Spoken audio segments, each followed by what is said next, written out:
चलो आज अपन तलपट में देखेंगे, जब क्वेश्चन में बिके हुए माल की लागत दिया रहेगा तब क्या करना है। इस बात को एकदम ध्यान से समझ लेंगे कि जब भी हम तलपट बनाएंगे तो तलपट में अगर प्रारंभिक स्कंद दिया है तो उसको हमेशा विकलन में लिखते हैं और अंतिम स्कंद का लेखा तलपट में नहीं होता है। अंतिम स्कंद का लेखा तलपट में नहीं होता है, लेकिन अगर क्वेश्चन में बिके हुए माल की लागत दिया है तो ऐसी दशा में अंतिम स्कंद बिके हुए माल की लागत को विकलन में लिखेंगे, अंतिम स्कंद को भी विकलन में लिखेंगे, लेकिन प्रारंभिक स्कंद का लेखा नहीं किया जाएगा। ये अपने दिमाग में आपको हमेशा के लिए बिठा लेना है। आगे बात समझ में? तो पहली बात, सामान्य दशा में अंतिम स्कंद का लेखा नहीं होगा और प्रारंभिक स्कंद कहाँ आएगा? विकलन में। दूसरी बात, अगर बिके हुए माल की लागत दिया है क्वेश्चन में तो ऐसी दशा में प्रारंभिक स्कंद का लेखा नहीं होगा, बिके हुए माल की लागत को विकलन में लिखेंगे और अंतिम स्कंद को भी विकलन में लिखेंगे। इस बात को हमको ध्यान में रखना है, ठीक। अब देखिए क्वेश्चन नंबर 11 क्वेश्चन नंबर 11 कैसे बनाते हैं। यहाँ पर हेडिंग रहेगा आपका तलपट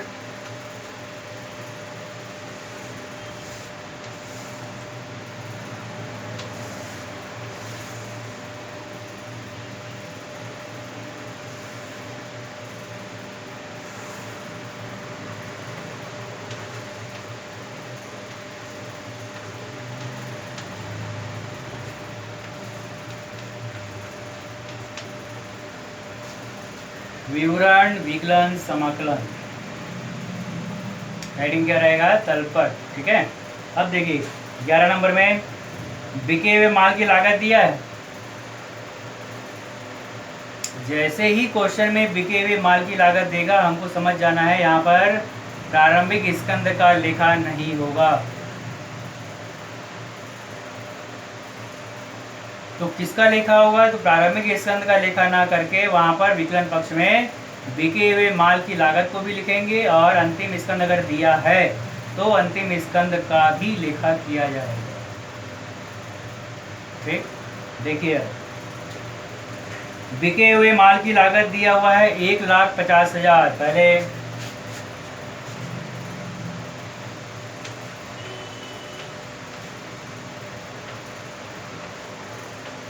बिके हुए माल की लागत 1,50,000 लिख दिया अपन। बिके हुए माल की लागत 1,50,000। फिर देखो आगे, देनदार, देनदार बोले तो संपत्ति, संपत्ति यानी विकलन, ठीक है। तो ये दिमाग में आपको हमेशा सोचना है, देनदार विकलन संपत्ति है, संपत्ति का आएगा हमारा विकलन में आएगा। ये अपने दिमाग में हमेशा हलचल होते रहना चाहिए, ठीक है नहीं। तो देनदार कितना? 60,000। तो लिखेंगे अपन देनदार 60,000। देनदार के बाद देखो लेनदार, लेनदार बोले तो दायित्व है और दायित्व कहाँ जाएगा? समाकलन में जाएगा। तो लेनदार 30,000। अब लिखेंगे अपन यहाँ पर लेनदार और समाकलन में लिखेंगे इसको 30,000,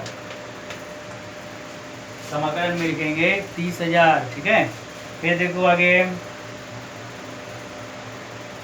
स्थायी संपत्ति, स्थायी संपत्ति यानी विकलन। स्थायी संपत्ति का अमाउंट कितना दिया हुआ है? 50,000। स्थायी संपत्ति कितना दिया है? 50,000। तब लिखेंगे अपन यहाँ पर स्थायी संपत्ति और विकलन में आ जाएगा 50,000। संपत्ति बोले तो समझ गए ना, संपत्ति यानी विकलन, और विकलन में लिख दिए अपन कितना? 50,000 संपत्ति का अमाउंट। स्थायी संपत्ति के बाद देखो व्यय, व्यय यानी हानि, खर्च, सब विकलन में आता है, मालूम है अपन को। व्यय विकलन में आता है, मालूम है ना। तो व्यय संपत्ति और व्यय विकलन में होता है, तो इस व्यय को भी अपन कहाँ लिख देंगे? विकलन में। तो यहाँ लिखोगे व्यय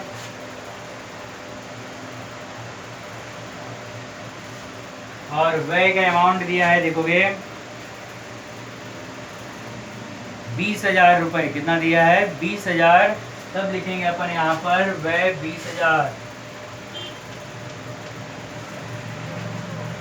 व्यय 20,000 हो गया यहाँ तक। फिर देखो आगे, व्यय के बाद बिक्री, बिक्री यानी विक्रय, विक्रय को ही क्या बोलते हैं? बिक्री बोलते हैं।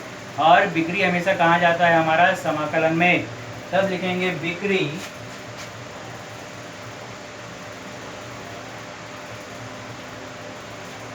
2 लाख। बिक्री कितना है हमारे पास? 2 लाख। लिख दिए बिक्री 2 लाख। बिक्री के बाद पूंजी, पूंजी भी दायित्व होता है, और दायित्व कहाँ आता है? हमारा समाकलन में आता है। तो समाकलन साइड लिखेंगे पूंजी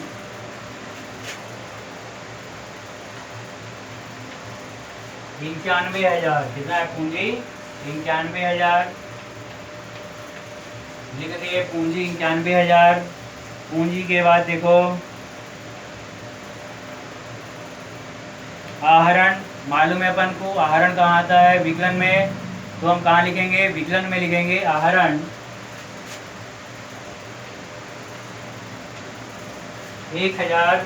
तब यहाँ लिखेंगे आहरण 1,000। ये हो गया हमारा आहरण 1,000। आहरण के बाद प्रारंभिक रहतिया 60,000 दिया है। अगर तलपट सामान्य होता, बिके हुए माल की लागत नहीं दिया रहता, तो इस प्रारंभिक स्कंद या प्रारंभिक रहतिया को विकलन में लिखते। लेकिन क्वेश्चन में बिके हुए माल की लागत दिया हुआ है, इसलिए इस प्रारंभिक स्कंद या प्रारंभिक रहतिया का लेखा नहीं होगा। आगे भाषण में साथ में दिया है अंतिम रहतिया, इसी को बोलते हैं अपन अंतिम स्टॉक। तो जब बिके हुए माल की लागत दिया रहेगा तो अंतिम स्टॉक को कहाँ लिखना है? हमको विकलन में लिखना है। कहाँ लिखेंगे इसको अपन? विकलन में। तब यहाँ लिखोगे अंतिम स्टॉक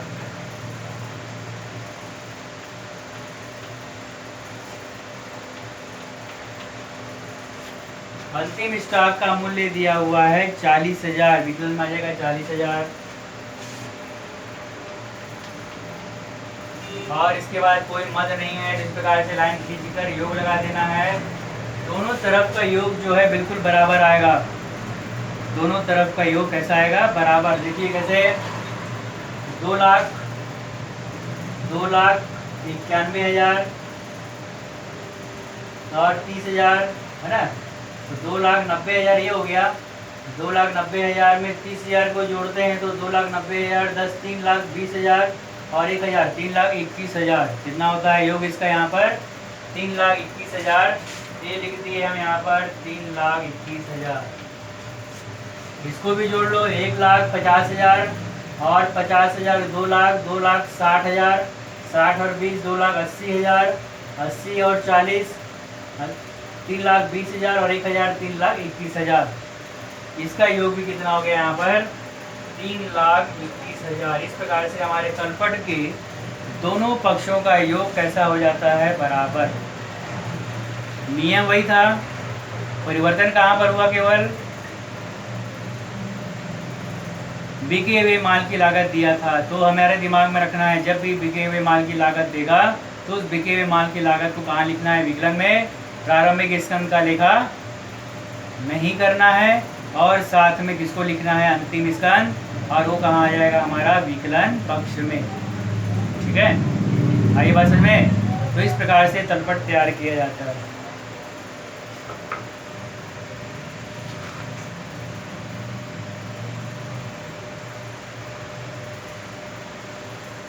चलिए इसके बाद देखते हैं अपन क्वेश्चन नंबर 17। 17 नंबर क्वेश्चन देखोगे, यहाँ पर कोई 1-2 मदे नया आएगा, बाकी सब ऐसे बनेगा। समझ लेंगे इसको। क्वेश्चन नंबर 17 को, तलपट तैयार कीजिए। लिखा है ना यहाँ पर, निम्नलिखित तलपट दोषपूर्ण है, आप इसे सुधारें।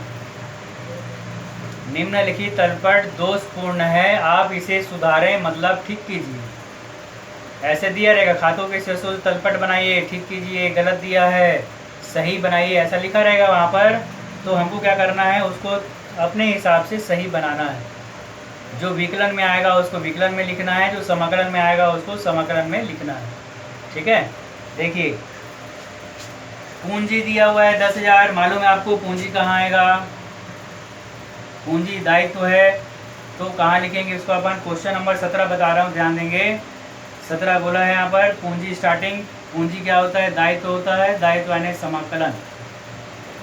प्रारंभिक रहतिया दिया हुआ है और क्वेश्चन में बिके हुए माल की लागत नहीं है, मतलब प्रारंभिक रहतिया कहाँ आ जाएगा हमारा, विकलन पक्ष में, तो विकलन में लिखेंगे अपन प्रारंभिक रहतिया 1659 रुपया। कहाँ लिखोगे, विकलन में प्रारंभिक रहतिया 1659। ठीक है, फिर देखो इसी में देनदार, मालूम है अपन को संपत्ति यानी विकलन, विकलन में लिख देंगे 2067। लेनदार बोलेंगे तो समझ में आ गया अपन को, लेनदार यानी दायित्व, और दायित्व कहाँ जाएगा, समाकलन में जाएगा। कितना है, 1250। फिर देखोगे भवन, भवन यानी संपत्ति, संपत्ति कहाँ आएगा, विकलन, विकलन में लिखेंगे 7,900। क्रय, क्रय यानी एक प्रकार से पैसा गया वह है विकलन, विकलन में 6,092। विक्रय यानी एक प्रकार से आय होता है, आय समाकलन, तो समाकलन में लिखेंगे अपन यहाँ पर 10,260। विक्रय वापसी, माल बेचे थे वापस हो गया, विक्रय वापसी एक प्रकार का हानि है ना, तो बताया था ना कि क्रय के साथ विक्रय वापसी उल्टा चलना है, और विक्रय के साथ क्रय वापसी, विक्रय, क्रय के साथ विक्रय वापसी और विक्रय के साथ क्रय वापसी। तब यहाँ पे आपका आया है विक्रय वापसी, तो विक्रय वापसी विकलन में लिखेंगे 240। कहाँ लिखोगे इसको, विकलन में 240। क्रय वापसी, क्रय वापसी यानी समाकलन में चला जाएगा, माल खरीदे थे व्यय हुआ था, पैसा वापस आ गया, तो माल को वापस कर दी तो पैसा मिल गया ना, आय हुआ ना एक प्रकार से, तो क्रय वापसी कहाँ आ जाएगा हमारा, समाकलन में कितना, 123। आवक गाड़ी भाड़ा, जावक गाड़ी भाड़ा, आयात कर, निर्यात कर। आवक गाड़ी भाड़ा बोलेगा तो गाड़ी भाड़ा तीन प्रकार का व्यय है, विकलन। जावक गाड़ी भाड़ा ये भी एक प्रकार का व्यय है, विकलन। आयात कर बोलेगा तो ये भी एक प्रकार का व्यय है, विकलन। निर्यात कर बोलेगा तो ये भी एक प्रकार का व्यय है, विकलन। तो आवक, जावक, आयात, निर्यात के ऊपर हमको यहाँ पर ये नहीं सोचना है कि आयात कर विकलन में आएगा तो निर्यात कर समाकलन में आएगा, अपना दिमाग नहीं लगाना है। आवक गाड़ी भाड़ा विकलन में आएगा तो जावक गाड़ी भाड़ा समाकलन में आएगा, ऐसा दिमाग नहीं लगाना है। कोई भी गाड़ी भाड़ा हो, चाहे आवक गाड़ी भाड़ा हो चाहे जावक गाड़ी भाड़ा हो, कोई भी कर हो, चाहे आयात कर हो चाहे निर्यात कर हो, सब वह है, सब विकलन पक्ष में ही आएगा। तो कहाँ लिखेंगे इसको अपन,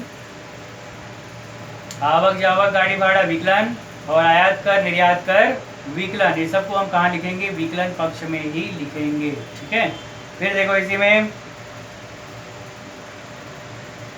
मजदूरी एवं वेतन वह है, मजदूरी वेतन वह है, तो कहाँ लिखेंगे इसको अपन, विकलन में लिखेंगे। कहाँ लिखेंगे, मजदूरी एवं वेतन विकलन में। ठीक उसी प्रकार से प्राप्त बिल संपत्ति है, प्राप्त बिल में पैसा मिल रहा है हमको, संपत्ति आज नहीं तो कल मिलेगा, तो कहाँ लिखेंगे, विकलन में लिखेंगे। कहाँ लिखेंगे, विकलन में। तो प्राप्त बिल भी आपका कहाँ पर आ जाएगा, विकलन। देय बिल, देय बिल यानी हमको देना है, देय बिल यानी हमको देना है, मतलब ये क्या हमारे लिए दायित्व है, और दायित्व कहाँ चला जाएगा, समाकलन। कहाँ चला जाएगा, समाकलन। फिर इसके बाद अधिविकर्ष, अधिविकर्ष यानी ऋण, ऋण भी कहाँ चला जाएगा, समाकलन। अंतिम रोकड़ शेष, रोकड़ शेष रहने संपत्ति, संपत्ति यानी कहाँ आ जाएगा हमारा, विकलन। इतना लिखने के बाद योग लगा देंगे, दोनों पक्षों का योग क्या हो जाएगा, बराबर। इस प्रकार से तलपट तैयार किया जाता है। आ गई बात समझ में सबको। तो इतना क्वेश्चन होने के बाद जो दो तीन क्वेश्चन बचे हैं इसके, उस क्वेश्चन को आप लोग को बना लेना है और तलपट का थ्योरी कंप्लीट कर लेना है। ठीक है, और यहाँ पर हमारा ये तलपट समाप्त हो जाता है।